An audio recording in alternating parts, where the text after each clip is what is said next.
That's how you get to learn about people. And if I have nothing else in common with Vidya and I really want to build that relationship, I could ask her about her roses. Hey, do you have pictures? What kind of roses are they? What color are they?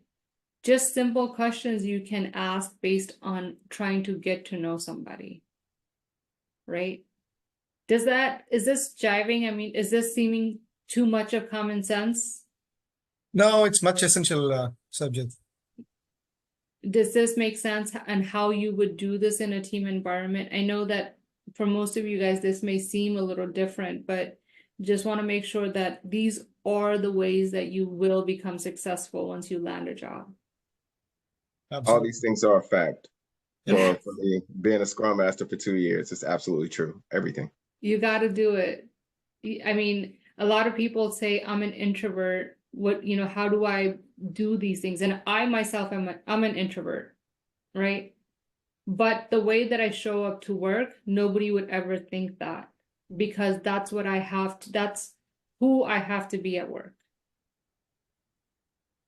I don't always feel comfortable, asking people about their kids or families or hobbies or whatever, but it's who I have to be successful in that role.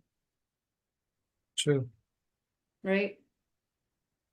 There was a work event last week, and I always tell you guys always have to go to work events. Go out for drinks. Even if you don't drink, get a soda, right?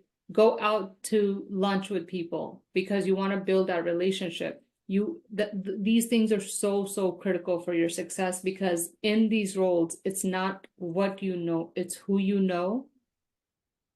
And building those strong relationships, these people will be the ones to help you out if you're struggling, if you don't understand something. So think about it this way, right?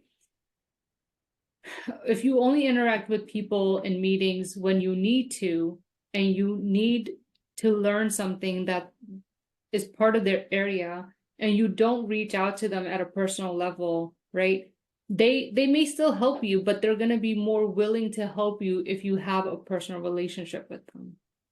If I go to Vidya and say, we talk about her roses all the time, I may not even like roses, it doesn't matter, but I'm building and fostering on a relationship where I can go to Vidya, and if Vidya has knowledge about a certain thing that I need to understand, she'll be more than willing to sit down with me for half an hour, hour and a half, and walk me through those things, because we've built that relationship, right?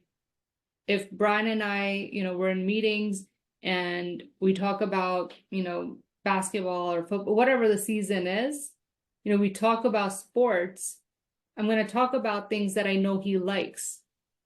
So that way we can engage and build that relationship.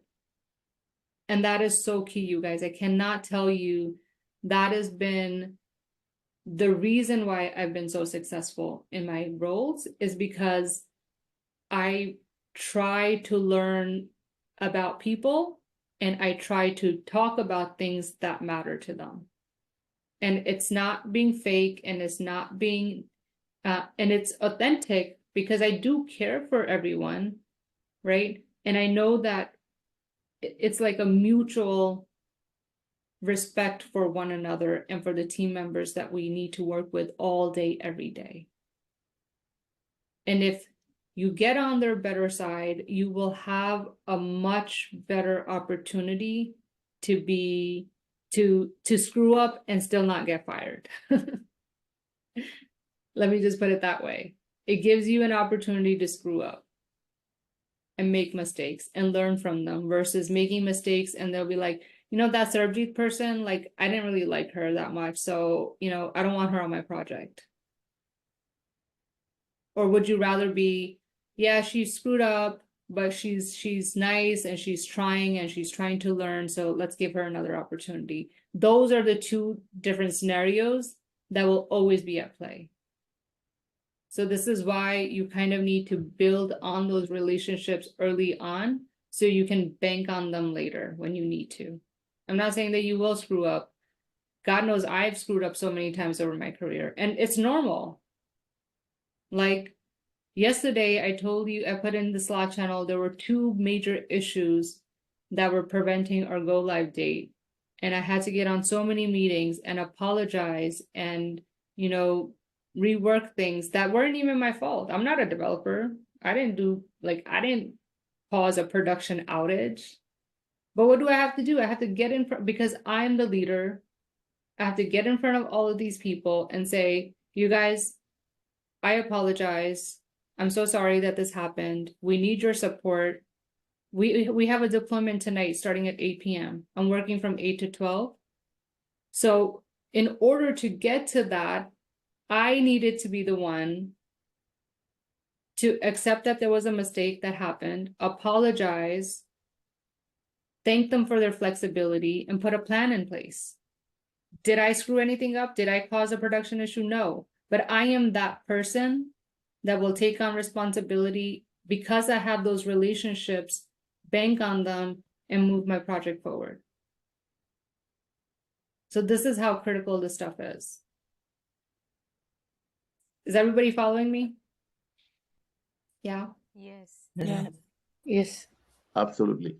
How to become a team player, you follow up. I see that Babs was struggling last week in a meeting with something, and I can maybe offer him help. I'm going to follow up with him the following week and say, hey, Babs, how are you doing this week? Do you need any more help?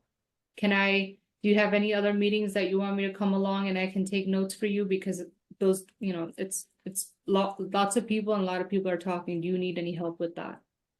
Right? You always going to follow up with your team members. You're going to follow, if you volunteer for something, you're obviously going to follow through, and then also follow up and make sure that they have what they need from you, right? Do what you said you were going to do. That's so key.